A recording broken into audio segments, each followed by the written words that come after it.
Bonsoir et bienvenue sur Histoire et Révélation. Ce soir, j'ai le plaisir de recevoir Nadia Rassa Moueli. Alors, le microbiote est une mémoire vivante façonnée par nos ancêtres, notre environnement et notre mode de vie. Il influence silencieusement notre santé, nos émotions et même certaines maladies encore mal comprises. Modèle en permanence cet écosystème intérieur. Il révèle la fragilité et les excès de notre société moderne, mais aussi notre capacité d'adaptation. À mesure que la science progresse, le microbiote devient l'un des grands enjeux de l'avenir de la médecine et de l'humanité. Bonsoir Nadia, Bonsoir Zélico. comment vas-tu? Bah, ça va bien, très heureuse de te retrouver sur cette interview, sur mon sujet, de cœur et de passion, le Oui, microbiote. c'est ça. Est-ce que tu pourrais te présenter? Oui, alors, Nadia Rassamoli, donc moi je suis, naturopathe, nutrithérapeute, praticienne en fonctionnel et spécialiste en fait, du microbiote depuis quelques années. Mais après j'ai un parcours, on va dire, assez, assez classique. C'est-à-dire j'étais ingénieure de formation, j'ai pratiqué un petit peu en tant qu'ingénieure technique, hein, dans les télécoms et dans l'informatique et ensuite, toujours en quête de sens, hein, comme beaucoup, parce que j'ai un passé, justement de mode de vie, plutôt, écologique, sain, et je pratique aussi le yoga il y a plus de 20 ans. Et donc je me suis reconvertie dans la naturopathie. En découvrant la naturopathie, en me formant à la naturopathie, je découvre la nutrithérapie avec le docteur Jean-Paul Curtet et le docteur Philippe David. Le docteur Résimon connaît bien le docteur Jean-Paul Curtet puisqu'il l'a formé aussi. Et ensuite, en pratiquant ce qu'on appelle la médecine fonctionnelle et notamment, avec le professeur Vincent Castronovo, hein, qui fait partie des personnes, vraiment qui m'ont formée et qui ont marqué un petit peu mon parcours. Et bien, j'ai, ensuite vraiment développé un intérêt croissant, donc d'abord pour la nutrition et ensuite pour le microbiote et là, ça fait plusieurs années maintenant que je travaille, voilà, que j'étudie le microbiote, que je travaille sur le microbiote et que j'accompagne surtout des gens qui ont des problématiques qui sont liées, à un déséquilibre du microbiote, ce qu'on appelle une dysbiose. Voilà, et je pratique en visio, en anglais également puisque j'ai des gens à travers le monde, hein, j'ai des Américains, j'ai des personnes un peu partout dans le monde, mais aussi j'ai un cabinet à Biarritz. En tant que naturopathe, que tu aies choisi le microbiote alors que tu aurais pu choisir tout ce qui était autour des plantes, peut-être aussi les parasites, tout ce pourquoi spécifiquement le microbiote? Bah, c'est un petit peu des concours de circonstances, en fait, hein. Je pense que tout le monde, en fonction de notre parcours, on va être plus ou moins attiré par des spécialités. Certains, ça va être qui sont très tactiles, ça va être plutôt les massages. C'est vrai que moi, je suis moins, j'aime recevoir des massages, mais je suis moins tactile, on va dire, et donc c'est pas trop j'ai pas trop creusé, cette piste ces outils-là. D'autres, ça va être, plutôt effectivement, l'aromathérapie, donc les huiles essentielles. Donc ça fait partie, hein, de l'arsenal un petit peu des naturopathes, donc on a forcément appris à utiliser les huiles essentielles, les plantes et cetera, mais certains vont vouloir plutôt se spécialiser sur l'aroma, d'autres sur, la gestion du stress et on sait on a besoin de plus en plus, hein, ces derniers temps, de personnes qui accompagnent justement sur la gestion du stress, la relaxation, la méditation et cetera. Et en fait, moi, j'ai reçu, au tout départ, hein, comme tout naturopathe qui débute, je prenais un petit peu du tout venant. Donc je m'intéressais à beaucoup de choses à l'époque, voilà, j'étais très sportive, donc j'aimais bien accompagner des sportifs. Je jeûnais tous les ans, alors c'est plus le cas maintenant parce que je ne trouve plus le temps pour, faire un jeûne comme il se doit, mais avant je jeûnais annuellement et j'étais intéressée par accompagner, et je continue à accompagner des personnes, hein, pour découvrir le jeûne à domicile, des personnes qui avaient des problèmes digestifs, des personnes qui avaient, des problèmes, de sommeil, vraiment, voilà, en tant que naturopathe débutant, tout m'intéressait finalement et puis on a envie de pratiquer en fait, hein, j'étais pas spéciale même si moi j'avais plutôt, un terrain atopique, dans l'enfance, donc on aurait pu se dire que j'aurais pu choisir d'accompagner plutôt des gens, puis je me suis débarrassée justement, naturellement, en particulier avec l'homéopathie, de mes allergies, donc on aurait pu, se dire que, bah, j'aurais eu un penchant plus pour accompagner les personnes allergiques. Mais non, en fait, voilà, tout m'intéressait et puis, un jour, je reçois, des personnes, une personne qui avait donc des troubles digestifs, hein, comme parmi d'autres, enfin comme, d'autres personnes et en fait, bah, ça a été assez rapide, elle s'est sentie mieux peut-être au bout de 3 semaines ou très rapidement et derrière elle m'a envoyé, bah, toute sa famille, ses collègues, ses amis et donc particulièrement puisqu'elle c'était vraiment ça l'avait marqué, les résultats sur son digestif et donc j'ai eu beaucoup de gens sur le digestif et puis je me suis dit: «Ah bah tiens, le digestif ça a l'air facile». J'avais des résultats, je me dis: «Bah, c'est facile, c'est pas compliqué, bon». Donc bah, de fil en aiguille, je me suis intéressée plus au digestif. Mais je te dis ça, en même temps, pour la partie thyroïdienne, c'est pareil, je me suis formée avec un organisme qui est vraiment très, je sais pas si je peux faire de la pub, mais qui est vraiment très, très bon, sur la partie formation sur l'hormonologie fonctionnelle et donc j'ai beaucoup étudié la thyroïde notamment, entre autres, hein, parce que c'est l'axe hormonal, endocrine hormonal et c'est très vaste. Et finalement, ben, pareil sur la thyroïde, je me suis retrouvée à avoir des résultats assez rapidement, au bout de 3 semaines, pareil et donc je me suis dit: «Ah, c'est facile la thyroïde», mais mais au final, voilà, le digestif m'a amené forcément, à mettre le nez dans le microbiote et quand j'ai mis le doigt sur le microbiote, bah, en fait, là, je me suis aperçue c'est toujours un monde, hein, à chaque fois qu'on met le pied, on s'intéresse à un sujet, bah, en fait, on s'aperçoit que c'est beaucoup plus vaste, et puis toutes les implications que j'ai découvert, hein, du microbiote sur la santé, sur tous les systèmes de l'organisme, mais Mmh. vraiment, sans exception et c'est là que je me suis dit: «Ah, mais là, si on s'occupe pas, du microbiote au niveau intestinal, bah, en fait, la personne ne peut pas ça devient chronique, en fait» et comme disait, Hippocrate, il disait donc: «L'aliment est est ton premier médicament», mais il disait aussi Hippocrate, l'ancêtre des des médecins, il disait: «Toute maladie commence dans les intestins» et là, je me suis dit: «Ah bah oui, bah là, si les intestins vont pas et si le microbiote va pas donc puisque les intestins ne vont pas si le microbiote va pas, bah voilà, c'est rien ne va». Donc c'est comme ça que je me suis dit: «Bon bah, il y a tellement de choses à connaître sur le microbiote et tellement de choses à faire aussi pour aider les personnes à rééquilibrer leur microbiote par rapport à leurs troubles que voilà comment m'est venue la passion du microbiote, en fait». Yes, et c'est vrai que quand tu parles du microbiote, parce que maintenant je te connais un petit peu, et c'est vrai qu'on sent la passion et on sent aussi que tu aimes partager et surtout, les recherches que tu as fait sur le microbiote et on va en parler, au cours de notre entretien. C'est vrai que c'est très important et comme tu l'as bien précisé que, bah, à la base, c'est, l'estomac comme on explique et puis je crois que même, le professeur Imbert le disait, c'est notre deuxième cerveau, quoi. L'axe intestin-cerveau, oui, les intestins, c'est même il disait c'est le premier, finalement le premier Ouais, cerveau. Si on c'est remonte ça. à l'évolution en fait,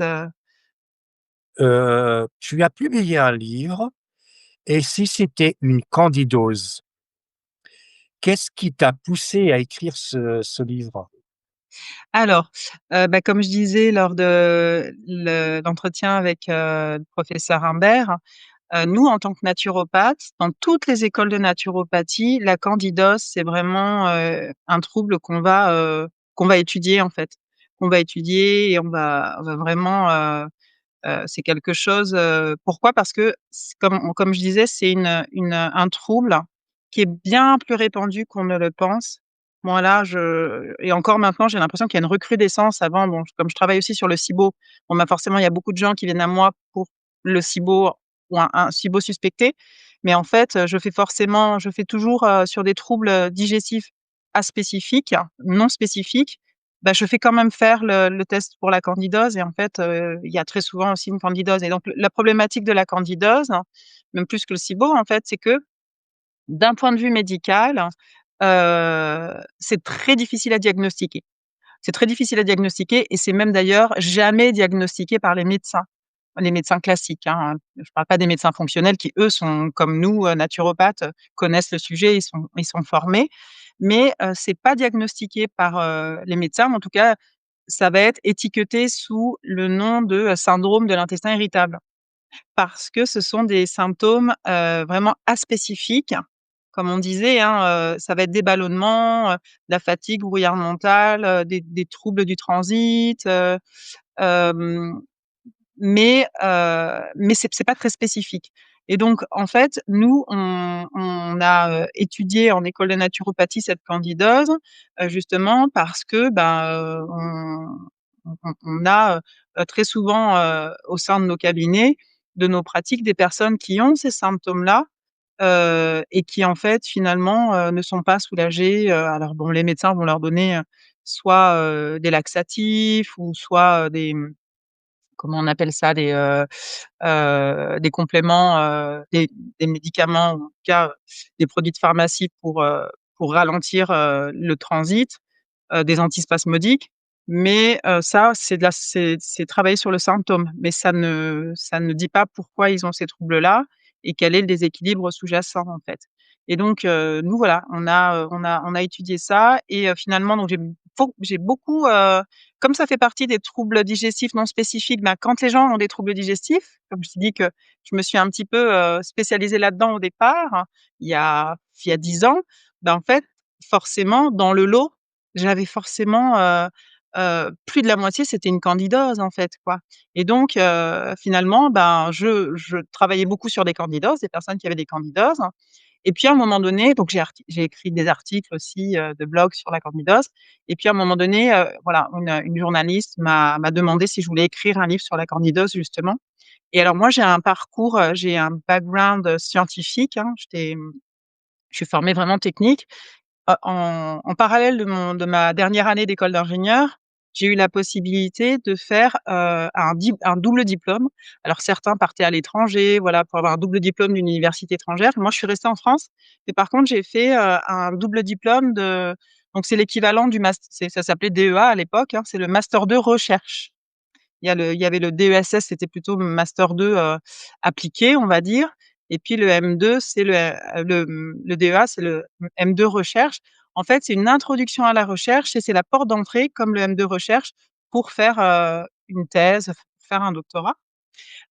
Et donc moi, je me destinais, en fait, à faire de la recherche. Donc dans cette dernière année, j'ai appris, en fait, à travailler dans un laboratoire de recherche et donc quand j'ai écrit ce livre-là, bah, j'ai fait de la recherche, bibliographique, en fait. C'est-à-dire que je suis partie de quel est le constat, voilà, sur la candidose, qu'est-ce qu'on peut en dire, voilà, au niveau physiologique, qu'est-ce qu'on trouve comme information?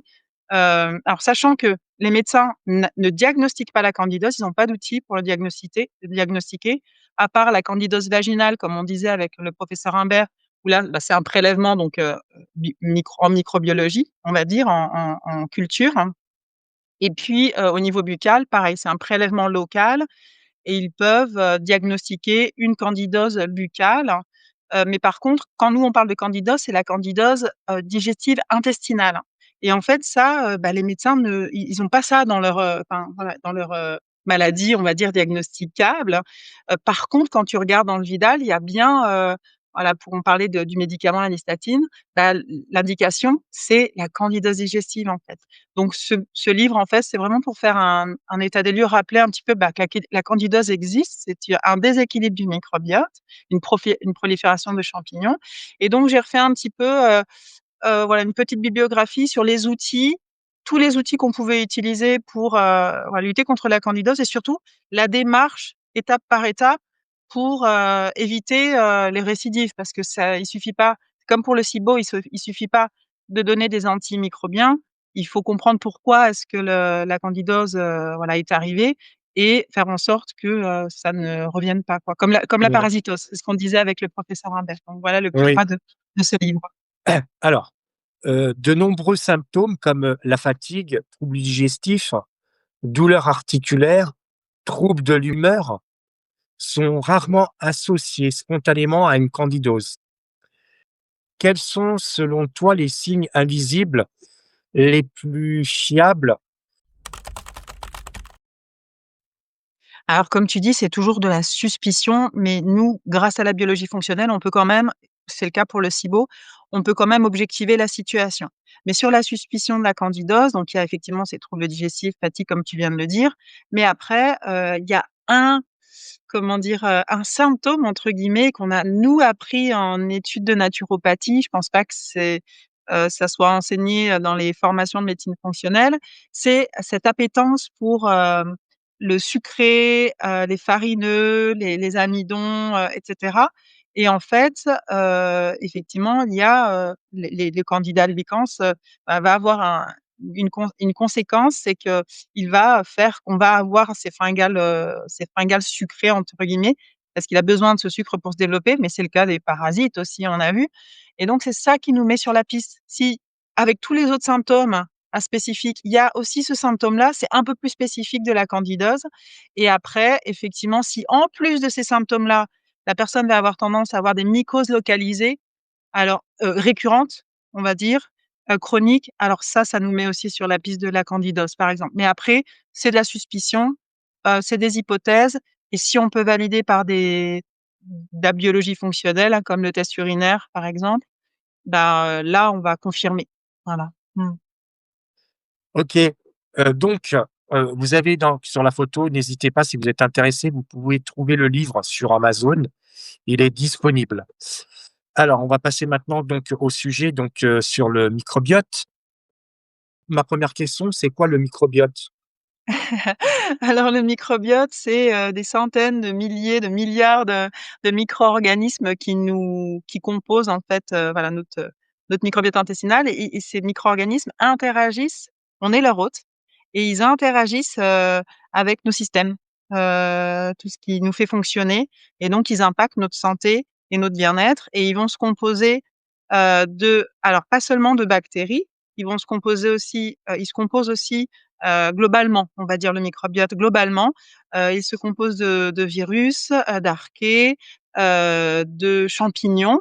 Voilà, d'ailleurs, ça s'appelle le mycobiote si on veut faire une sous-catégorie de ce des micro-organismes, voilà, du microbiote, donc les champignons, les levures, hein, qui vont avec et les parasites, comme on a vu avec professeur Imbert, par exemple. Donc c'est vraiment un ensemble de micro-organismes, voilà, qui, interagissent avec nous, avec nos fonctions pour, assurer notre santé, notre bien-être.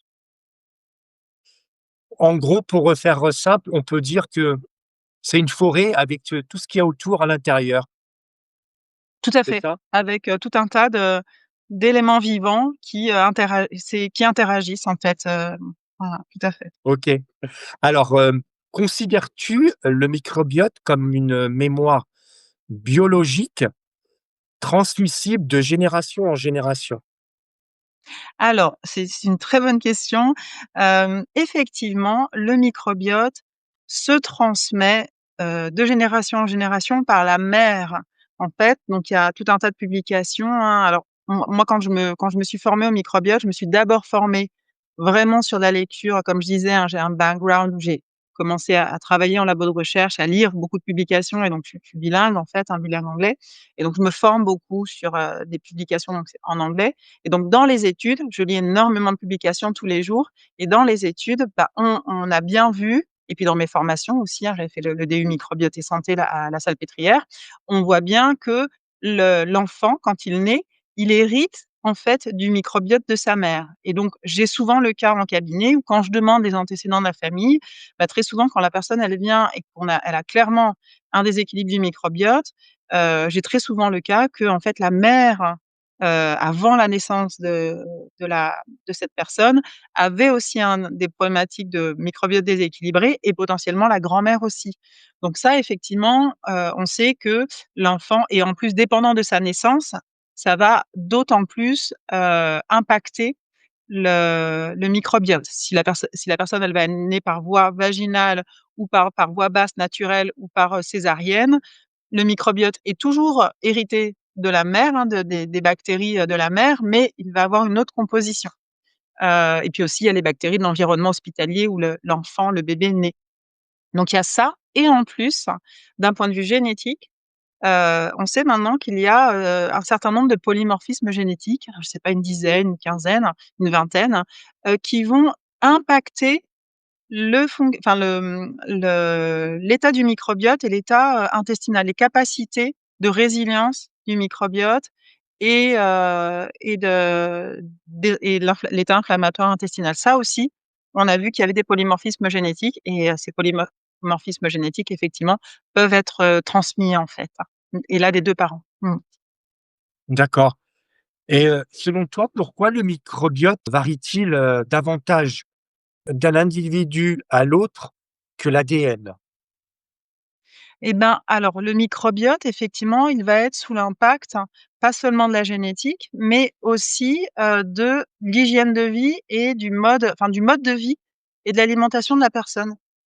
Puisque, le microbiote va être modulé par, le stress, le sport, l'hydratation, l'alimentation particulièrement et donc c'est quelque chose qui est plutôt individuel. Donc on part avec on va dire, un bagage, mais par contre, jour après jour, on va influencer notre microbiote en fonction de notre mode de vie, en plus de la génétique et du bagage avec lequel on part.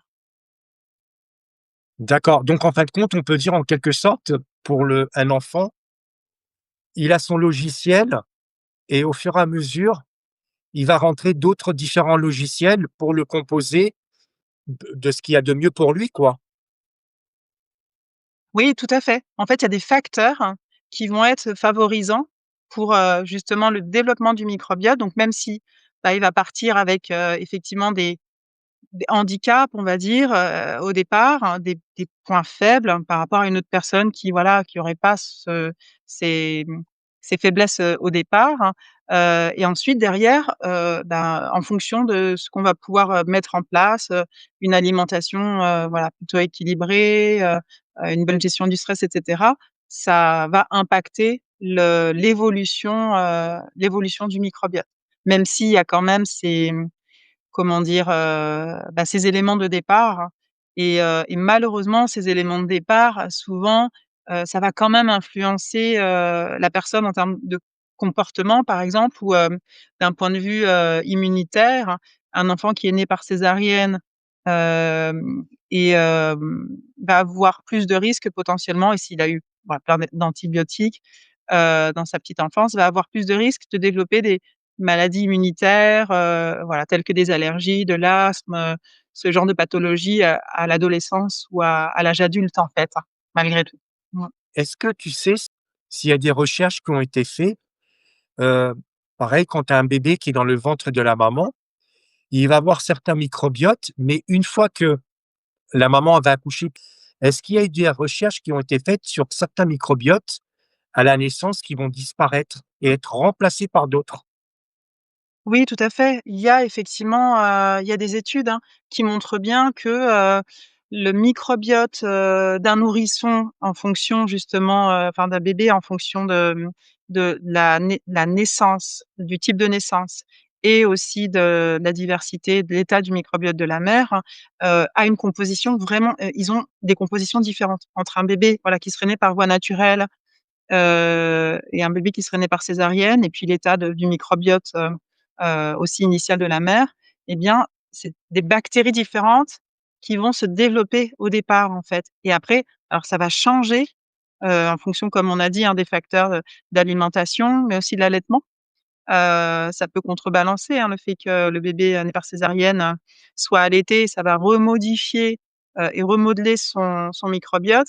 Mais c'est vrai que ces enfants-là, vont développer enfin vont, avoir, une composition du microbiote plus inflammatoire, avec des bactéries qui sont, plus inflammatoires et donc il y a des risques, même très graves, hein, pour les bébés, nés dans ces conditions-là, qui s'appelle, je sais plus, entérocolite nécrosante, quelque chose comme ça. C'est une maladie, grave, hein, une pathologie, intestinale inflammatoire très grave des nourrissons, donc ils peuvent en mourir. Et voilà, ça c'est vraiment la différence qu'on note entre l'état, la composition du microbiote des enfants à la naissance, hein, en fonction du type de naissance. Donc on peut dire qu'il existe, en quelque sorte une empreinte microbienne aussi unique, que notre, empreinte digitale? Effectivement, on va dire, on parle des 1000 jours, hein. Donc en fait, on parle des 1000 premiers jours, ça va jusqu'aux 2-3 ans de l'enfant. Heu, c'est une période où l'enfant va, bah, justement développer, donc par l'alimentation, l'allaitement, la diversité, alimentaire et cetera, son microbiote, hein. Mais il va être impacté, comme on disait, hein, par des antibiotiques, par exemple, si l'enfant tombe souvent malade. Et en fait, à partir de voilà, pendant ces années-là, c'est des années qui sont décisives parce qu'ensuite, bah, à 3 ans, en fait, ils ont leur composition du microbiote qu'ils vont garder, c'est leur signature, on va dire, qu'ils vont garder effectivement, dans enfin, tout leur, leurs années d'adultes, en fait, hein. Le microbiote évolue après avec l'âge, bah, il se modifie, hein, ça aussi on l'a bien, identifié dans les publications. Mais, voilà, on a, cette «signature» entre guillemets. Et comme on dit, bon, le naturel revient au galop. C'est vrai que même si on met beaucoup d'efforts pour, optimiser le microbiote, bon, bah, il y a cette tendance, il y a eu cette «éducation» entre guillemets, hein, au niveau du système immunitaire et cetera, qui fait que voilà, ça peut être un petit peu compliqué. Mais malgré tout, on a quand même, la possibilité, d'agir et de moduler positivement ce microbiote, en fait, pour qu'il soit vraiment plus fort, plus résilient et qui joue son rôle pleinement au niveau des fonctions, de l'organisme, particulièrement l'immunité, hein, pour, voilà, combattre, toutes les pathologies et puis, la digestion, par exemple, ou le système nerveux. On a quand même la possibilité d'agir dessus malgré tout, malgré cette signature, de du microbiote après les 1000 jours. Comment expliques-tu que certaines communautés isolées soient, épargnées par des maladies liées au microbiote, et qui explosent ailleurs? Bah, ça, c'est dû justement à la, grande diversité du microbiote de ces populations. Parce que ces populations, eh bien, elles vont être, plutôt préservées de notre mode de vie, occidental et notre, alimentation, occidentalisée. C'est-à-dire, peu diversifiée, au niveau, d'aliments bruts tels que les fruits, les végétaux, les légumes racines, les céréales et cetera. Mais, très, comment dire? Très impactés par les aliments transformés. Donc, on a beaucoup plus d'aliments transformés qu'avant, qu'avant, je dis, voilà, il y a 30, 50 ans en arrière.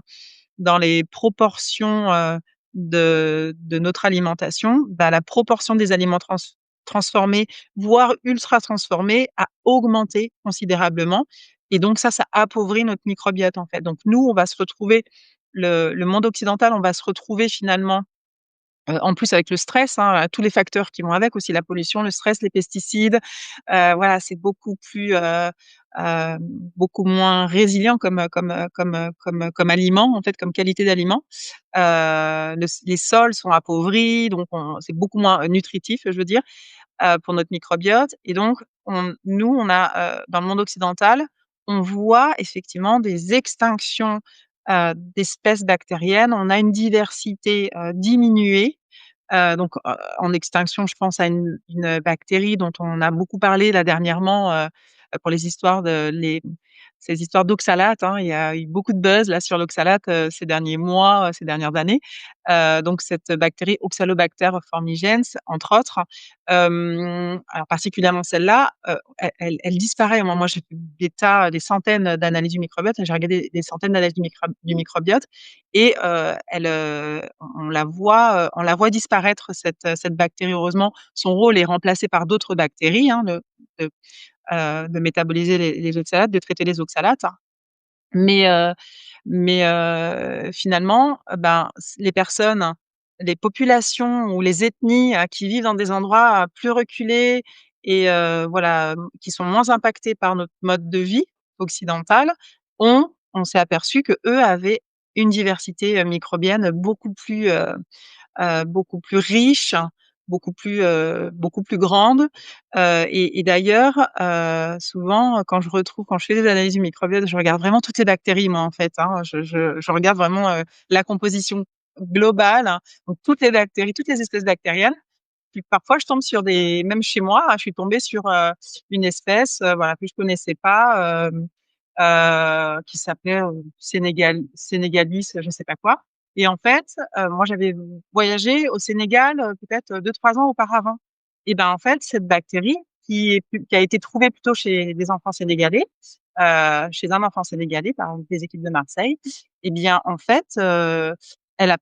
elle a persisté, elle a trouvé sa place dans mon microbiote et puis elle s'est développée. Mais c'est vrai que souvent quand je vois des bactéries un petit peu exotiques, je demande et que j'en vois beaucoup, je demande aux gens, s'ils sont occidentaux, je dis: «Beh, vous avez voyagé en Australie?» Parce que, voilà, c'est des bactéries qui peuvent potentiellement, bah, nous, quand on voyage, on va ramener aussi, des bactéries, ça peut enrichir notre microbiote. D'accord. On peut dire en quelque sorte, on va, enrichir notre, microbiote, heu, des uns avec les autres et puis de pays à un autre. Tout à fait. D'accord.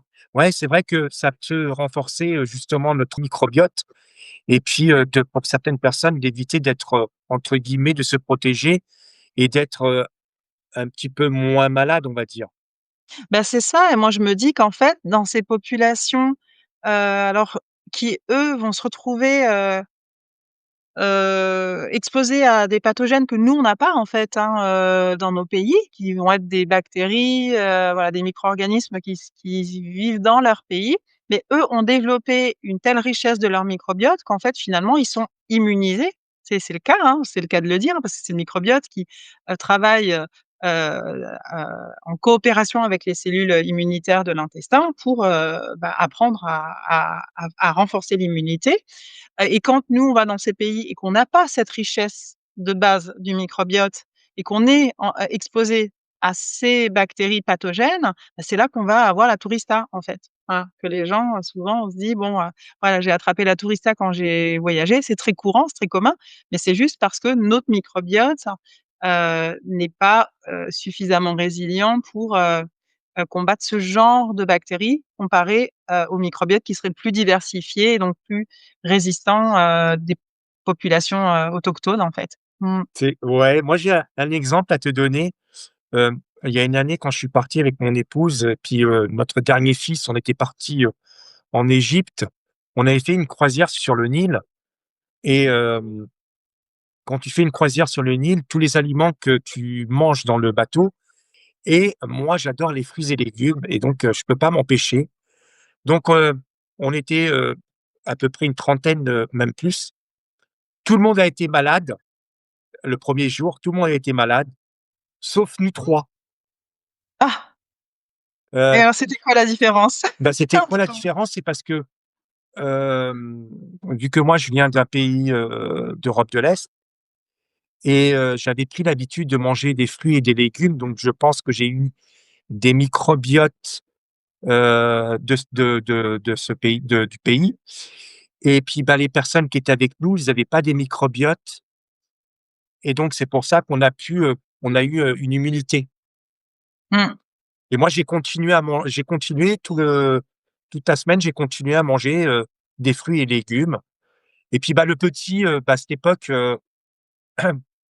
c'est des pâtes et puis des frites, hein, donc en plus le cuisinier, il a dit: «On va lui faire ce que vous voulez, hein».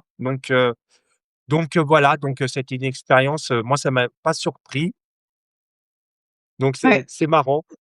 Mais c'est ça, hein, parce qu'effectivement quand, sur un ensemble d'assemblées, certains peuvent avoir une intoxication alimentaire, et ils ont mangé la même chose, hein, mais en fait, bah, la le fait que certains réagissent et d'autres pas, ou que certains tombent malades ou attrapent le covid et d'autres pas, beh, c'est de l'état, finalement, l'état de la personne, en fait, en termes de microbiote et donc en termes, immunitaires, puisque le microbiote va, impacter, l'immunité. Mmh.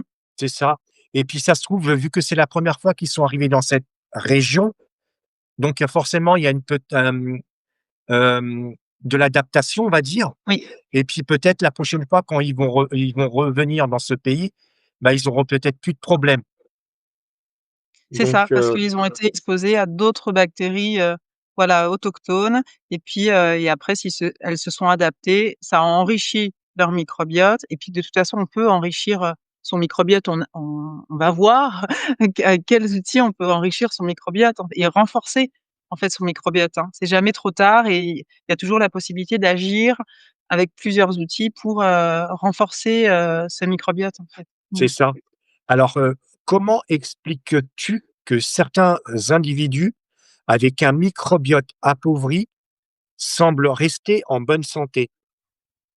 Bah, déjà en fait, qu'est-ce on a vu, hein, avec, Stéphane Résimon, c'est quoi la bonne santé, en fait? Parce que, finalement, c'est pas que l'absence de maladie.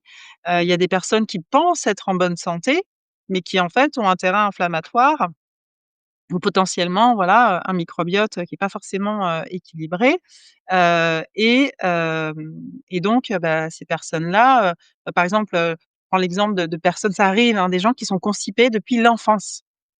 Ils sont constipés depuis l'enfance, par exemple, ils vont à la selle une fois, par semaine et en fait, pour eux, ça a toujours été comme ça et leurs parents, sont constipés aussi. On a vu, hein, comme on hérite du microbiote, bah, on va hériter des problématiques liées au microbiote, plus les polymorphismes génétiques et donc, ben, lui, pour lui, aller à la selle une fois par semaine et puis faire des petites crottes de lapin, c'est normal parce que c'est ce qu'il a connu toute sa vie. Personne lui a jamais dit que c'était pas normal. Donc en fait, bah, il pense qu'il est en bonne santé, mais pour nous déjà, on sait qu'il a un microbiote déséquilibré. Donc voilà, c'est et pourtant il va pas avoir d'autres symptômes, en tout cas, et puis il y a le seuil de tolérance. Il y a ce à quoi on s'est habitué, depuis toujours parce qu'on pense que c'est normal et puis le seuil de tolérance à la douleur, à l'inconfort et cetera. Donc effectivement, et alors que d'autres personnes vont effectivement, comme tu dis, manger, sainement comme on pense, ce que c'est que de manger sainement, hein, pas d'aliments ultra transformés, des produits bruts, fruits et légumes, du bio, riche en fibres. Sauf que ces personnes-là, peut-être que eux, leur microbiote justement signature de quand ils étaient petits ou de par leur naissance, était déjà déséquilibré et avec ce dont ils ont hérité, qui avait déjà de l'inflammation intestinale et qu'en fait, bah, leur système digestif était, depuis, chroniquement, irrité et donc ces aliments-là, qui vont potentiellement fermenter et cetera, ils sont pas équipés pour manger ces aliments-là, parce que leur système était déjà déséquilibré, en fait. Donc il y a cette injustice-là effectivement, mais voilà, c'est, rien n'est, comment dire? Voilà, rien il y a pas de fatalité, c'est juste que, bon, il faut, réparer en fait, le système digestif et le microbiote pour pouvoir manger, des aliments effectivement qui sont bénéfiques en fait pour la santé. Mmh. Est-ce que tu penses que, hem, l'allaitement peut renforcer, le microbiote pour les bébés par rapport au lait qu'on va leur donner, le lait de vache? Est-ce que tu penses que le lait de maternel va renforcer encore plus le microbiote? Ouais. En fait, je pense pas, c'est un fait scientifique, ça aussi c'est publié, que l'allaitement donc on a étudié justement des bébés qui étaient allaités, des bébés qui étaient pas allaités, même des bébés qui étaient allaités en fonction de leur, type de naissance, par voie naturelle ou par césarienne, des bébés non allaités par, qui sont nés par voie naturelle et qui ont ou qui sont nés par césarienne et on voit bien une différence effectivement pour les bébés allaités dans les 2 cas nés par voie naturelle ou par césarienne, on voit bien une différence d'enrichissement, de leur microbiote. Déjà, sur leurs premiers mois de vie et donc l'allaitement est vraiment, un élément primordial et essentiel pour une bonne maturation du microbiote et d'un point de vue immunitaire aussi et donc l'allaitement va permettre au nouveau-né de développer déjà à la naissance une meilleure immunité parce que son microbiote sera particulièrement enrichi, notamment en bifidobactéries, hein. C'est à la naissance, c'est plutôt des lactobacilles, hein, qui vont, ensemencer le microbiote du bébé et par l'allaitement, le bébé va développer des bifidobactéries, avec des prébiotiques qui se trouvent dans le lait maternel et c'est ça qui va commencer justement à renforcer ce microbiote et à renforcer l'immunité de l'enfant, en fait, hein. Donc l'allaitement, c'est, primordial. Pour moi, c'est primordial Et il y a aussi, la possibilité du coup pour les mamans qui ne peuvent pas allaiter, c'est possible, hein, et des fois il y a des comment dire? Des problèmes pour des difficultés pour, l'allaitement pour les mamans et on peut enrichir, donc il y a des c'est publié aussi, il y a des études là-dessus. On peut, rajouter des probiotiques, prendre du lait maternisé. Il y a des comment dire? Des centres de lactation où on peut donner son lait, hein, quand on a trop de lait, on peut donner son lait pour, nourrir d'autres bébés. Et on peut aussi rajouter des probiotiques. Ça a été prouvé comme étant, bénéfique, pour le nourrisson et aussi justement ces prébiotiques, hein, c'est des HMO comme on dit, Human Milk Oligosaccharides, saccharides qui sont des prébiotiques pour augmenter justement les bonnes populations des bactéries qu'on peut rajouter aussi, pour les bébés. Tout ça, voilà, ça va être important donc même s'il y a pas d'allaitement, il y a des choses qu'on peut mettre en place, hein, alors surtout voilà, aller, dans les centres de lactation pour récupérer du lait maternel, en fait, ou du lait maternisé pour les bébés. Mmh. Ce que je trouve un peu étrange, c'est qu'il y a beaucoup de recherches autour du microbiote et pourquoi on n'en parle pas, plus que ça? Quelle est la raison? Bah, c'est des sujets complexes, en fait et alors on en parle quand même de plus en plus ces dernières années parce qu'en fait, les études sur le microbiote explosent. Il y en a vraiment des milliers. Je pense que c'est un des domaines de recherche, au niveau, médical qui est le plus important, le microbiote. Parce qu'on commence à faire les liens, on commence, ça fait des années, mais en tout cas maintenant, le grand public commence à le savoir, entre l'état du microbiote, la composition du microbiote, certaines bactéries et des pathologies. Alors des pathologies graves comme le cancer, cancer colorectal ou des maladies neurodégénératives. Donc les magazines de santé, commencent à en parler, vulgarisent un petit peu et permettent au grand public d'avoir ces informations. Mais c'est vrai, comme tu dis et tu le soulignes bien, c'est pas assez en fait, le grand public ne connaît pas encore, heu, vraiment la réelle importance du microbiote sur la santé et le bien-être. Les médecins, alors n'en parlons pas. Je pense que même le grand public grâce à le fait qu'il y a internet et qu'ils peuvent se renseigner, que voilà, qu'il y a des médias de vulgarisation scientifique, ou de santé qui en parlent de plus en plus, sont peut-être même plus au courant de l'impact du microbiote sur la santé que les médecins, en fait. Donc ça, c'est vraiment un problème et c'est pour ça que moi, j'ai pris le parti de voilà, d'essayer d'en parler le plus possible. Alors j'ai pas beaucoup de temps, donc c'est dur pour moi d'en parler sur les réseaux sociaux parce que j'ai vraiment pas beaucoup de temps. Je bosse énormément, hein, voilà, je travaille beaucoup, justement sur cette expertise, donc j'essaie vraiment de pour accompagner mes consultants avant tout. Donc chaque consultant me permet, quand j'ai des cas très complexes, ça me permet de me former, d'approfondir encore plus, hein, sur le microbiote. Donc c'est pour ça que j'ai choisi aussi, je me suis dit: «Bon, bah, là, avec toute mon expérience depuis le temps que je travaille sur le microbiote, toutes les formations que j'ai fait en anglais», parce qu'il y a beaucoup de praticiens qui ne parlent pas anglais et toutes ces connaissances, bah, c'est pour ça que je me suis dit: «Bah, autant aussi former d'autres praticiens qui vont pratiquer comme moi, qui vont peut-être aussi avoir plus de capacité à communiquer que moi, enfin de temps à communiquer que moi, sur le microbiote. Plus on est nombreux, parce que les c'est pas tant d'avoir les connaissances sur le microbiote, c'est en pratique, qu'est-ce que je fais quand je suis dans une situation où effectivement le microbiote est déséquilibré d'une certaine manière et comment je fais pour le rééquilibrer pour qu'il ait un maximum, la fonction qu'on attend en fait. Mmh. Mais tu sais l'avantage du microbiote et je pense que tu feras le rapprochement. Moi, je fais le rapprochement microbiote et on peut pas le séparer du parasite. Les 2, je pense qu'ils sont liés les 2. Ouais, tout à fait. En fait, comme on disait avec le professeur Imbert, les parasites font partie, intégrale en fait, hein, du microbiote. Ils interagissent avec nos bactéries. Alors ce sont des parasites. On sait que parasite, ça veut dire que c'est, des organismes qui dépendent, leur survie dépend d'un hôte. Et donc, bah, les parasites dépendent de notre microbiote en fait, de nos bactéries pour se développer. Mais, ils interagissent ensemble en fait et c'est vrai que sur des pathologies chroniques, Donc tu vois, je te disais, nous, en tant que naturopathe et en tant que praticien en médecine fonctionnelle, donc on connaît l'existence de la candidose, on connaît, on sait que, voilà, des troubles aspécifiques, peuvent refléter, en fait, la présence d'une candidose. Mais, finalement en tant que troubles chroniques, hein. Les troubles chroniques qui sont pas expliqués par les médecins, on va mettre ça dans le syndrome de l'intestin irritable ou colopathie fonctionnelle, mais en fait, en vrai, il y a une candidose, il y a un déséquilibre, une dysbiose.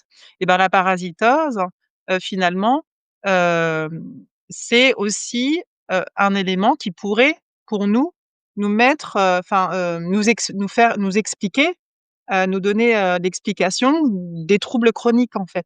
C'est pas forcément qu'une candidose, hein, mais ça peut très bien, être, une parasitose. Et donc moi, en fait, quand est-ce que je soupçonne qu'il y a une parasitose? C'est quand, la personne, en fait, finalement, bah, il y a pas de candidose, bon, on a travaillé déjà sur sa dysbiose, mais il y a toujours de l'inflammation intestinale, les troubles persistent et puis avec d'autres troubles, encore des troubles extradigestifs, hein, comme, bah, voilà, comme, le disait le professeur Imbert, puisque lui est dermatologue, donc lui, les troubles extradigestifs, qui lui a fait suspecter les parasites, qui lui fait travailler sur les parasites, c'est la peau, en fait, c'est les troubles cutanés, mais il y a d'autres troubles, potentiellement. Et donc, dans ces cas-là, oui, on va se poser la question d'une parasitose. Surtout si, comme on a dit, bah, la personne, elle a un microbiote qui est pas très, voilà, qui est pas très enrichi, ou alors qu'il y a de l'inflammation intestinale qui fait que les parasites, ils peuvent bien s'incruster et bien, voilà, prendre place et s'installer dans une muqueuse, bah, qui est inflammée et qui joue pas son rôle, immunitaire, où il y a pas assez de mucus et cetera et cetera. Et quand tu en parles, ça me fait penser quand je rentre dans une forêt et ben, je vois l'herbe et je vois, la terre et je vois tous les organismes vivants qui se baladent et qui sont à l'intérieur. Et ben, pour faire simple aux gens, bah, c'est exactement ça dans notre corps qui est à l'intérieur de notre intestin. Et moi, ça me c'est incroyable, c'est vrai que c'est très important de, bah, de bien l'alimenter, de l'hydrater, de prendre soin de lui parce que, bah, après il y a plein d'autres maladies, comme le professeur, Imbert, d'éliminer les microbiotes, bah, je d'éliminer les parasites, comme tu l'avais bien expliqué avec des aliments, naturels, comme l'ail, et d'autres substances, naturelles, Graines de courge, d'éliminer. girofle, Ouais. oui, absinthe. Alors, quels signaux faibles du microbiote la médecine classique ignore-t-elle encore? Hem, Bah, pour moi, à partir du moment où déjà la personne, elle tolère pas, certains aliments, c'est vraiment, c'est basique, hein, elle tolère pas, j'aime bien, on se fait la petite blague entre praticiens, on se pose la question de: «Est-ce que comment ça va? Comment ça passe les topinambours?» Parce que les topinambours, c'est un aliment qui est très riche en prébiotiques et très bon pour le microbiote, mais c'est vrai que c'est la plupart des gens ballonnent un petit peu avec le topinambour, et donc soi-disant que si tu supportes bien le topinambour, bah, ton microbiote, il est au top. Mais en fait, il y a plein d'aliments que les personnes, beaucoup de gens, vont pas bien tolérer au niveau digestif, au niveau intestinal, où ils vont ballonner, avoir des flatulences comme, les légumineuses, les légumes secs, les haricots, la famille des choux. Et en fait, pour moi, ça, c'est juste que leur microbiote est pas suffisamment équipé, en bonnes bactéries pour digérer, en fait, finalement ces aliments. Bon, après tu as toute la chaîne digestive, est-ce qu'elle est optimisée aussi? Mais voilà, ça reflète un petit peu pour moi, le fait que le microbiote est pas forcément au top top, hein. Et puis après il y a le transit, en fait, hein. Pour moi, un transit qui est déséquilibré, enfin qui est s'il y a une perturbation du transit, voilà, si on va pas à la selle régulièrement et voilà, avec, des selles qui sont bien moulées et cetera, bah, ça déjà, c'est qu'il y a, il y a un problème au niveau du microbiote. Mmh. Mais En personne termes ne fait attention. d'alimentation, à travers le monde, heu et puis, dans la bah, oui, en France, quel est l'aliment qui sont le plus adaptés pour nous? Pour développer le microbiote, tu veux dire? Oui, Ouais. Alors, c'est des aliments qui vont être, riches en fibres, en éléments, fermentescibles et qui vont être fermentés par nos bactéries et donc mais finalement, globalement, moi, je dis aux gens, quand on dit manger, 5 fruits et légumes par jour, ça devrait être 5 fruits et légumes par repas, bref, mais en fait, dedans, ça inclut non seulement les vitamines, voilà, les minéraux, les polyphénols et cetera, qui sont aussi d'ailleurs, prébiotiques, bifidogènes, mais également les fibres, en fait, hein. Fruits et légumes, ça va vraiment, contenir, beaucoup de fruits. Mais nous, on va dire que, si on veut, voilà, si on n'a pas de troubles particuliers, hein, qui fait qu'on va pas pouvoir manger ces aliments-là, mais si on veut entretenir, notre microbiote, eh bien, il y a des aliments qui vont contenir, certaines catégories de fibres prébiotiques, comme, voilà, de l'inuline, des fructanes, des amidons résistants, et donc on va trouver par exemple, ces prébiotiques-là, qui vont nourrir notre microbiote, dans, la famille des Aliacées, tout ce qui est ail, oignons, poireaux. Dans les fruits, on a alors tous les fruits de saison, tous les fruits d'été sont riches en prébiotiques, hein, les prunes, abricots, les pommes, la banane verte, particulièrement. Hem et puis voilà, on va avoir l'avoine. Moi, j'aime bien conseiller par exemple alors ça contient un peu de gluten, hein, mais l'avoine, trempée, la veille, ça nous fait comment dire? Un comment on appelle ça? Un gruau, je crois que ça s'appelle? Un gruau d'avoine, qui est très, très riche en prébiotiques, en fait, hein. Le fait de tremper la veille, par exemple, les myrtilles, donc ça c'est des polyphénols, il y a des aliments comme ça qui sont vraiment très bénéfiques et si on les mange tous les jours, qui sont très, très bénéfiques pour notre microbiote. Mais globalement, moi je dirais que plus on a une diversité en termes de végétal et plus c'est bénéfique pour notre microbiote et puis après, bah, tu as aussi les aliments qui sont lactofermentés. Voilà, tout ce qui est choucroute, voilà, certains yaourts fermentés, lactofermentés, qui enrichissent aussi. Là, avec des probiotiques, mais nous, on cherche à vraiment à développer, à nourrir nos bonnes bactéries et à développer la diversité, en fait. Mmh. OK, existe-t-il un lien entre, microbiote et maladie, dites, psychomatiques? Oui, les maladies psychosomatiques, bah, ça va être, bah, surtout les maladies, dermatologiques en fait, hein. Tu sais tout ce qui va être, heu, eczéma, psoriasis, ou ben, avec le stress, c'est des pathologies qui vont être exacerbées sur des pics de stress. Mais comme on l'a vu avec le professeur Imbert, il y a un axe, donc on a vu, il y a un axe intestin-cerveau, il y a un axe, il y a plusieurs axes et il y a un axe, intestin-peau, et la peau a aussi son propre microbiote. Il y a un microbiote cutané, hein, une composition spécifique et donc on peut effectivement, avoir des pathologies qui vont, des comment dire? Qui vont, se développer en fait avec le stress. Le stress est inflammatoire et le stress, fait perdre, il élimine en fait, les bonnes bactéries. Donc ça nous fait perdre des bonnes bactéries, ça nous fait perdre de la diversité. C'est aussi, délétère sur le microbiote en termes de perte de bactéries et de diversité, que les antibiotiques en fait, hein. On le sait pas, hein, mais vraiment, stress chronique ou même un choc émotionnel, ça peut te dézinguer un microbiote et c'est inflammatoire. Le stress va générer voilà des hormones, des molécules inflammatoires, et donc ce faisant, au niveau intestinal et donc ce faisant, ça va créer de la perméabilité intestinale et donc on a, plein de toxines, notamment des toxines bactériennes potentiellement, qui vont, aller dans la circulation sanguine et puis qui vont aller, créer de l'inflammation, ailleurs dans le corps en fait ou de l'inflammation systémique. Pour certains, ça va être des pathologies, cardio-métaboliques, une stéatose hépatique, un foie gras, des problématiques, de résistance à l'insuline, de diabète, de syndrome métabolique et puis d'autres, ça va être des problématiques, bah, de peau, problématiques cutanées, ouais, tout à fait. Mmh. À ton avis, faut-il parfois, d'après toi, affamer volontairement, une partie de son microbiote pour, rétablir l'équilibre?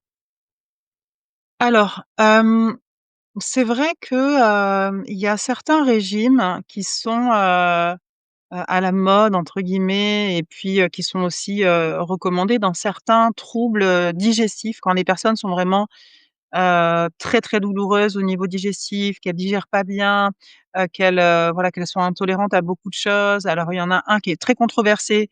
Alors moi, je suis absolument contre, c'est le régime carnivore parce qu'en fait, quand on connaît l'impact d'un régime, extrême, carné sur le microbiote, c'est-à-dire que il y a des bactéries qui se nourrissent justement de viande, qu'on appelle des protéobactéries, donc protéo, hein, pour protéines et qui sont très inflammatoires. C'est des bactéries, c'est des espèces ou, une famille, un phylum de bactéria de bactéries, qu'on veut vraiment avoir, le moins possible et ces bactéries-là, elles se nourrissent justement, des viandes. Mais c'est vrai que et il y a le régime FODMAP. Mais c'est vrai que sur des régimes comme ça restrictifs, donc on va parler plutôt du régime FODMAP, hein, mais certains ont des résultats avec le carnivore diet, mais c'est le même principe.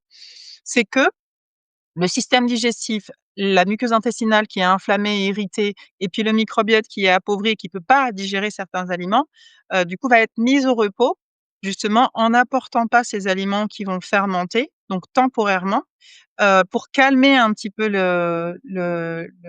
les symptômes, calmer le système digestif, réparer un petit peu la muqueuse, justement en l'irritant pas avec ce genre d'aliments, et ensuite, une fois que tout est calmé et bien, on réintroduit les aliments progressivement. Puis dans le cadre du SIBO, par exemple, et bien, c vraiment c'est spécifique. On va éviter de nourrir, certaines espèces bactériennes, heu, qui créent en fait, justement, c'est qui prolifèrent et qui créent ce SIBO, en fait, cet excès de gaz et donc on fait en sorte de pas les nourrir d'un côté, on essaie de les réduire de l'autre, donc en restimulant les fonctions digestives, hein, qui sont antimicrobiennes déjà, antiseptiques, hein, l'acide chlorhydrique, les sels biliaires, ça c'est déjà un fonctionnement normal antimicrobien de notre système digestif et puis si c'est pas suffisant, et bien on rajoute des antimicrobiens, mais derrière,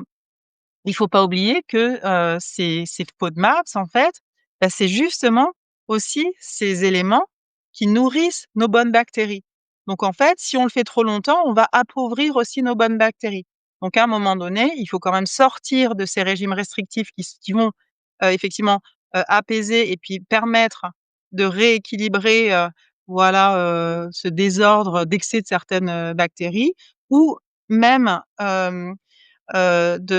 du Candida albicans, hein, de champignons ou de parasites, hein. On a vu qu'eux se nourrissaient de sucre. Donc en fait, on va pas leur donner du sucre. Alors ça, dans tous les cas, de toute façon, le sucre, idéalement, faudrait jamais en manger, mais bon, mais là, c'est Noël, donc je vais pas dire ça.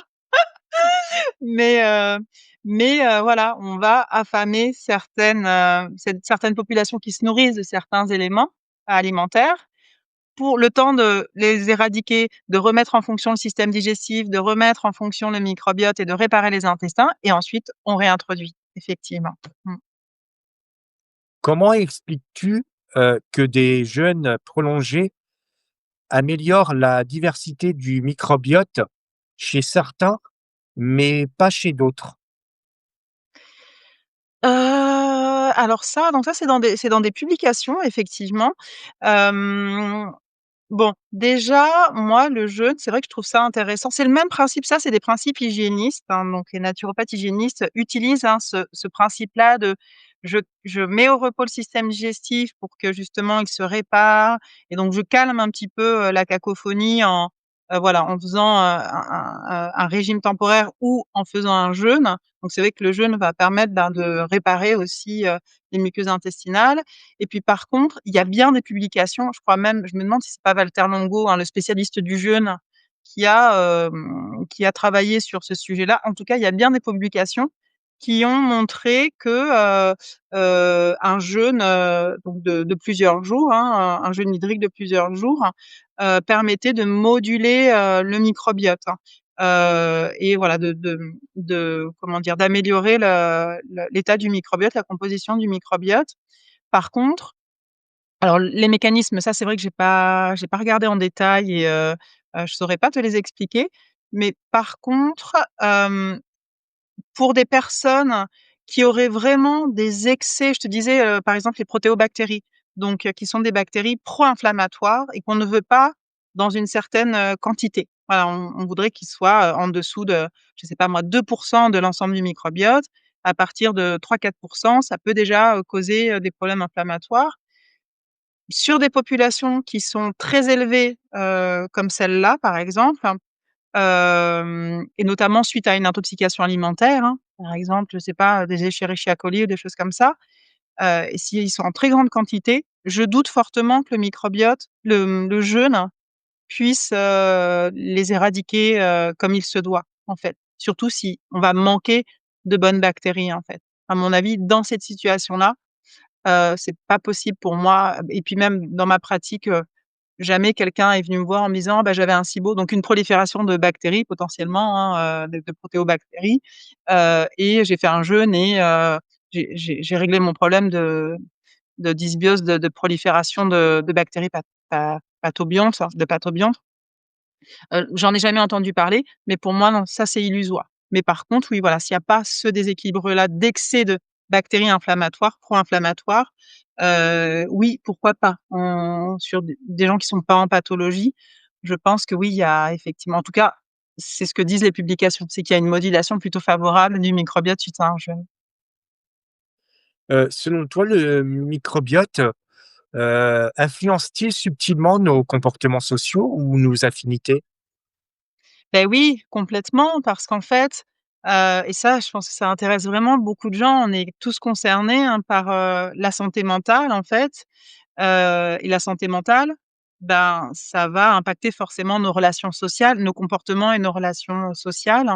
Et en fait, le microbiote, 90 de la sérotonine, par exemple, qui est, l'hormone, du bien-être entre guillemets, hein, est produite par nos intestins, notre microbiote par notre microbiote. Notre microbiote, il va, produire, des neurotransmetteurs, de la sérotonine, de la dopamine, du GABA et ces hormones-là, ces neurotransmetteurs, ces neuromédiateurs, ces hormones, elles vont justement avoir un impact sur nous au niveau émotionnel, donc au niveau, bien-être, sérénité avec la sérotonine, au niveau plutôt, motivation, dynamisme, entrain, avec la dopamine et puis plutôt, un état, de relaxation, pareil, bien-être, avec le GABA. Donc oui, finalement, l'état de notre microbiote va impacter en fait nos comportements et nos relations en fait. Mmh. Est-ce que tu penses que dans une médecine future, on pourrait donner son microbiote, comme, on donne son sang? Bah, alors c'est déjà le cas, C'est déjà en le cas? fait, c'est déjà le cas, c'est ce qu'on appelle la transplantation de matière fécale. Donc alors on va dire en off, les gens font ça, de manière sauvage et ils vont, récupérer, les selles de leurs voisins et se faire des autotransplantations, de matière fécale. Ça se fait, je sais qu'il y a des protocoles, mais honnêtement, c'est pas très sécuritaire et puis, on sait pas ce qu'on récupère en fait finalement, qui sait ce qu'est un microbiote sain? Personne. C'est personne n'a défini ce qu'était un microbiote sain. On ne saura jamais ce qu'est un microbiote sain. Par contre, on sait que, voilà, il y a des situations avec certains excès de bactéries, ou certaines bactéries, qui vont potentiellement générer, des troubles, des pathologies et des maladies.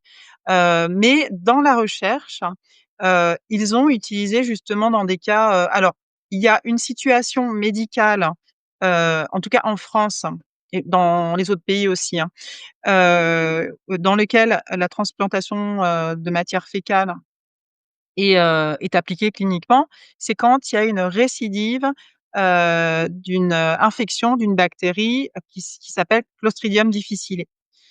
Donc normalement, ça se traite avec des antibiotiques, mais il peut y avoir des récidives et c'est une infection, qui cause des diarrhées, la personne perd du poids, enfin, c'est très grave. Si la personne, suite à des antibiotiques, a une récidive, ou je crois que c'est une deuxième récidive, alors à ce moment-là, on va lui proposer la transplantation de matière fécale et il y a des bons taux de réussite. C'est la seule indication pour la transplantation de matière fécale. Mais finalement, cette technique, comme, il y a beaucoup d'études sur le lien entre microbiote et pathologie, et ben, il y a d'autres laboratoires de recherche, enfin des laboratoires de recherche sur d'autres spécialités, enfin sur d'autres spécialités, sur d'autres pathologies qui ont, regardé ce que ça faisait justement, d'abord sur les animaux et puis ensuite il y a des études cliniques avec des patients, avec des humains, ce que ça faisait justement, des transplantations de matière fécale sur telle ou telle pathologie. Je pense par exemple, là j'ai été formée par, comment dire? Des équipes, justement là à la Salpêtrière qui travaillaient dans ce domaine-là en endocrino et puis métabolisme. Ils ont fait ça en études cliniques sur, des personnes en état d'obésité, de problèmes, métaboliques et ils ont vu qu'effectivement il y avait un impact quand on faisait cette transplantation de matière fécale, mais ça a été fait donc sur les animaux, hein, sur les souris. Donc ça se fait de manière expérimentale dans la recherche. Voilà, en vraiment en clinique, il y a que cette histoire de récidive de Clostridium difficile, mais c'est vrai que, il y a des cliniques, ailleurs en Europe qui proposent quand même de faire cette transplantation de matière fécale. En Suisse, il y a une entreprise qui a développé une gélule parce que là donc ça se fait, en local, hein, Mmh. et en Suisse, il y a une entreprise pharmaceutique qui a développé une gélule et donc avec de la matière fécale et donc on pourrait, avaler cette gélule pour, refaire le microbiote. Mais encore une fois, on ne sait pas ce que c'est qu'un microbiote sain et puis qu'est-ce qu'on récupère finalement? Oui, Même si alors ils disent que voilà, c'est assaini, ils vérifient, les virus, ils vérifient tout ce qu'ils peuvent vérifier, mais finalement, on ne sait pas ce qu'on ré et d'un point de vue, des fonctions, génétiques des bactériens aussi, hein, les gènes des bactéries, on va récupérer ça aussi, hein. Donc bon, il y a ça et puis, donc ça peut impacter son comportement. On peut changer de comportement peut-être parce qu'on a pris, voilà, un microbiote, d'une autre personne et puis aussi, finalement, si on travaille, c'est comme les médicaments. Si on travaille pas sur la cause du tout à dysfonctionnement, fait. du déséquilibre, au bout de 6 mois après la transplantation de matière fécale, si la personne ne change pas son alimentation, son hygiène de vie, son mode de vie et cetera, ça va se redéséquilibrer, en fait. Je pense que ça tient pas. C'est comme les probiotiques, c'est un changement transitoire, mais ça ne réensemence pas durablement un microbiote, en fait. Mmh. On peut dire en quelque sorte, chaque individu a son propre microbiote et puis il s'alimente au fur et à mesure de ses rencontres, de ce qu'il mange, de où il va et c'est comme une empreinte génétique, elle est propre à peut-être à chacun et c'est vrai comme tu l'as bien dit, qu'est-ce qu'un microbiote sain? On le sait pas. Mais on le sait pas, en fait, finalement. Voilà, on connaît des comment dire? Des configurations inflammatoires du microbiote et des configurations pathologiques. Mais par contre, en fait, on ne le sait pas parce que, comme on disait, hein, d'une ethnie à l'autre, on va avoir des populations différentes. Ils vont avoir des espèces bactériennes que nous, on n'a pas et pourtant Ouais, ils sont en bonne santé et c'est pas parce qu'on les a pas qu'on est en mauvaise santé, enfin qu'on n'est pas en bonne santé, et puis, tout ça, ça va être, impacté par, notre mode de vie, voilà, notre alimentation, notre gestion du stress, est-ce qu'on fait du sport? C'est par beaucoup de facteurs, en fait, finalement. Donc c'est ça. si on a ces informations et qu'on sait comment agir favorablement, et sur notre microbiote, voilà, c'est de la prévention, hein, même si j'ai pas de Ouais, symptômes, mais voilà, sachant ça, on fait de la prévention et on fait ce qu'il faut, pour, justement, éviter un jour de tomber malade, en fait, finalement. ouais Mmh. et puis en plus, encore heureux, hein, qu'on a, chacun notre petit microbiote et puis il faut juste le protéger et l'alimenter correctement. C'est ça, ouais, c'est ça, tout à fait. Dans une famille, existe-t-il, selon toi, un microbiote, dominant qui influence les autres membres? Bah, en fait, comme on disait, si tu prends en considération l'apport de la génétique dans l'état de ce microbiote ou des intestins, donc les polymorphismes génétiques, voilà, qui peuvent influencer l'état de ton microbiote. Je pense notamment au FUD, il y en a d'autres, hein, mais je pense au FUD2 qui est le plus connu par les naturopathes et les praticiens, fonctionnels. Le FUD2, c'est un polymorphisme génétique qui va définir alors, si, on va pouvoir avoir une qualité de mucus de l'intestin et le mucus, on a vu c'est important d'avoir un bon mucus pour dégager les parasites, hein, et puis ça va influencer aussi la possibilité de faire des dysbioses chroniques. Ce mucus, en fait, il sert aussi de substrat, c'est un environnement favorable pour les bonnes bactéries, pour nos bonnes bactéries, en fait. Et il y a des personnes, 20 de la population, c'est beaucoup, hein, c'est une personne sur 5, elles sont ce qu'on appelle FUT2 non sécréteurs dans ce polymorphisme génétique et donc non sécréteurs, c'est-à-dire qu'elles vont pas sécréter, une enzyme qui va permettre de faire justement, heu un mucus de qualité et donc elles vont plutôt avoir des risques d'être en dysbiose chronique, en fait, justement avec ce mucus, pauvre.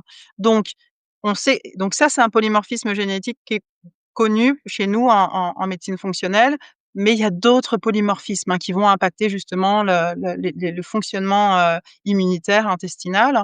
Donc on a les polymorphismes génétiques. Ensuite, on va avoir, l'alimentation, puisque dans une même famille, on va à manger la même chose, en fait. Donc finalement, ce qu'on mange va définir aussi, comment on va nourrir nos bactéries et celles qui vont plutôt se développer au détriment d'autres éventuellement.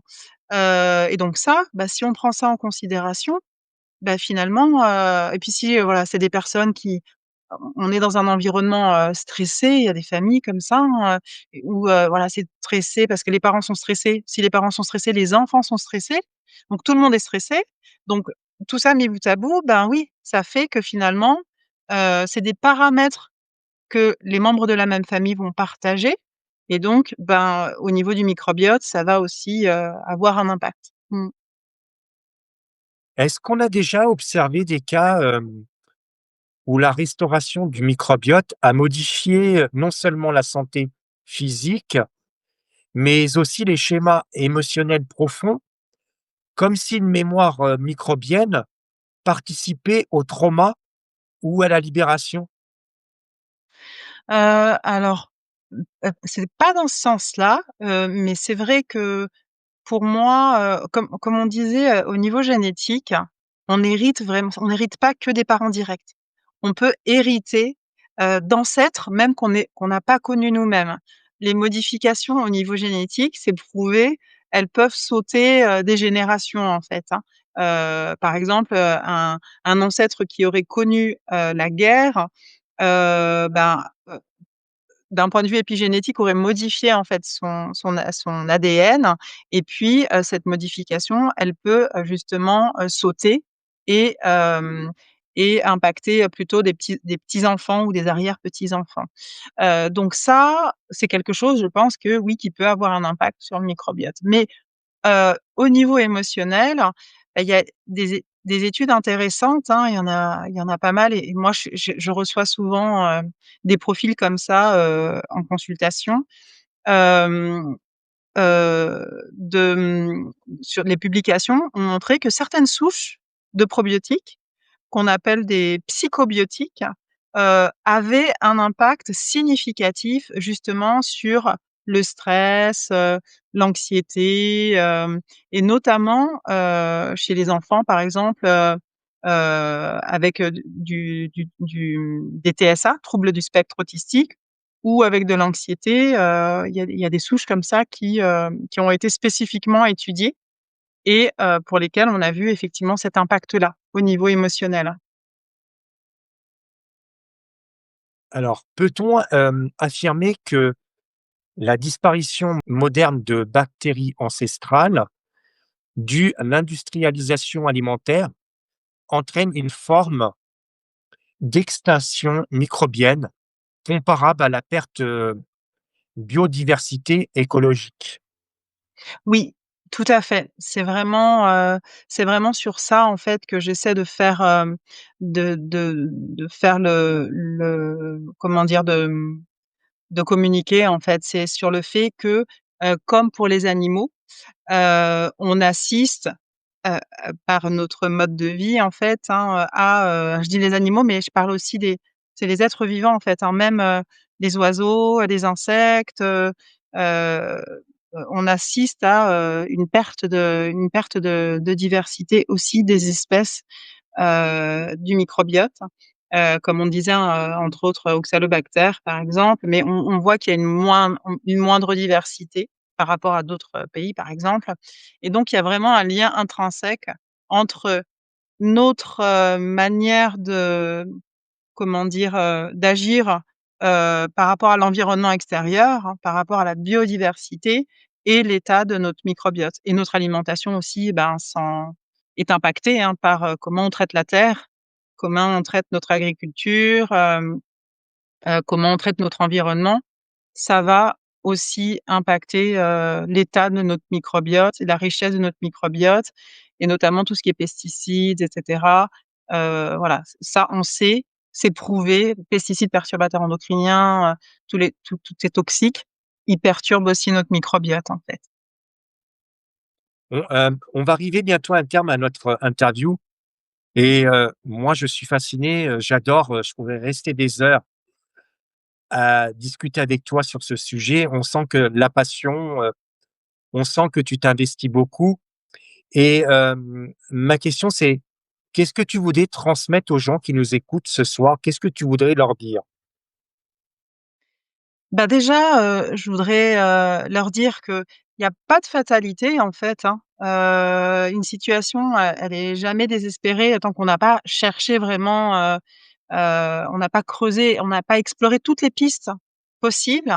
Le microbiote, d'un point de vue de la santé, en fait, c'est une piste encore très peu explorée, et alors encore moins dans le domaine de la médecine. C'est pour ça que je disais, c'est pour moi, c'est une médecine du futur, c'est une médecine d'avenir, et je dis toujours, toute spécialité médicale, à terme, dans 30 ans peut-être, mais à terme sera obligée de prendre en compte, l'étude du microbiote pour accompagner justement les différentes pathologies, parce que toutes les spécialités sont concernées, en fait, c'est par ces problématiques de pathologies liées, à l'état du microbiote.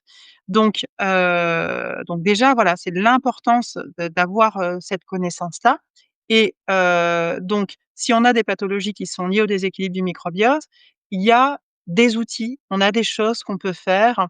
On a des outils, nous, en pratique fonctionnelle, hein. On utilise, voilà, des compléments alimentaires, des plantes, en fonction de du déséquilibre, voilà, qu'on va devoir, traiter.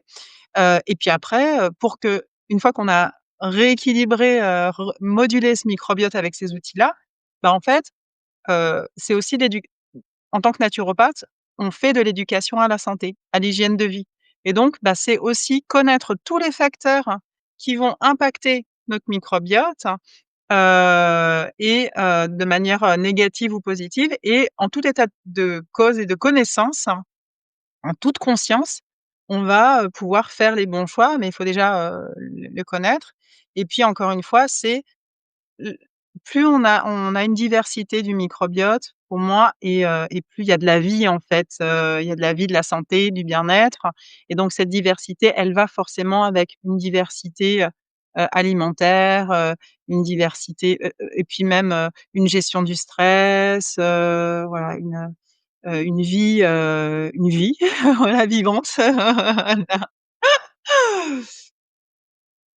Alors, avant de terminer, voilà, si vous êtes intéressé, vous pouvez trouver son livre sur Amazon et si c'était une candidose. Donc, n'hésitez pas à aller l'acheter, hein. Donc, je te laisse le mot de la fin. Eh bien, bah, le mot de la fin, ben, prenez bien soin de votre microbiote, voilà, chouchoutez-le, faites vos choix, alimentaires en conscience, et puis, surtout si vous suspectez, qu'il y ait, voilà, de la prévention à faire ou un déséquilibre de votre microbiote, surtout n'hésitez pas à peut-être explorer cette piste-là. On pourrait faire de belles découvertes. Mmh. J'ai pensé à une autre dernière question et elle me vient, faut que je te le dise. D'accord. Est-ce que tu as pensé à écrire un livre sur le microbiote? Oui, tout à fait. Ça fait partie de mes nombreux projets, donc le sujet est déjà trouvé, les chapitres sont déjà dans ma tête, mais il faut que je trouve le temps et puis il faudra que je trouve l'éditeur, donc je lance un appel si jamais. Mais oui, oui, tout à fait. Ouais, ouais, il y a voilà, le sujet du microbiote, je pense qu'il y a beaucoup de choses à dire et ça serait très intéressant, de le mettre, pour moi, je pense, dans un livre. Voilà, tout à fait. Yes. Mmh. OK, merci beaucoup. Donc n'oubliez pas de partager et de liker et surtout de partager et de le distribuer à vos voisins, c'est très intéressant et à vos amis. Merci beaucoup.